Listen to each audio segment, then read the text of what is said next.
রহমতুল্লাহ, কেমন আছেন সবাই? আশা করছি ভালো আছেন। তো সব থেকে বড় কথা হচ্ছে আজকে এই দেখেন কৈশোর বান্ধব স্বাস্থ্য সেবা কেন্দ্র, এই যে আমার পিছনে দেখা যায় কি না, ভালো করে একটু দেখায় দেই। এই যে দেখেন, ঠিক আছে, এটা হচ্ছে গোকর্ণ 13 নং শালটি গোপালপুর ইউনিয়নের আন্ডারে আছে। কিন্তু 3-4 দিন আমি এখানে আসলাম, প্রত্যেকদিন এসে দেখি কি দরজা খোলা, সব কিছু খোলা, কিন্তু লোক নাই। এটা গেল। তারপরে হচ্ছে যে আমাদের যে ইউনিয়ন পরিষদ আছে, এই শালটি গোপালপুর 13 নম্বর ইউনিয়ন পরিষদ, ওখানে একজন লোক আছে।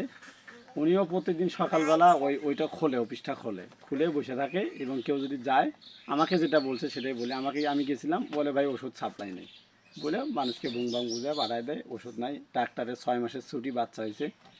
এখানে আসলাম, এখানেও একই কাহিনী।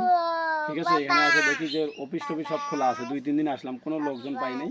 ঠিক আছে, এসব লোকজনকে যে চাকরি দিছে, বেতন যে দেয়, পরিদর্শন কারা করে আর কারা বা কী করে সেটা জানি না। কিন্তু কথা হচ্ছে, আপনি যখন এই চাকরিটা পাইছেন, এটা কিন্তু আপনার একটা দায়িত্ব যদি আপনি অবহেলা করেন, এটার জন্য আপনাকে ইহকালে জবাব না দিলেও পরকালে জবাব দেওয়া লাগবে। কারণ এটার জন্য আপনি পারিশ্রমিক নিচ্ছেন এবং খাচ্ছেন। ঠিক আছে, তো দৃষ্টি আকর্ষণ করেছি উপরের লেভেলের লোকদের জন্য, যে আপনারা একটু এগুলো জিনিস খেয়াল করেন। ঠিক আছে, আমার হচ্ছে এই বাচ্চার মায়ের একটু সমস্যা, তো এইগুলো ওষুধ খাইলে একটু ভালো হয়।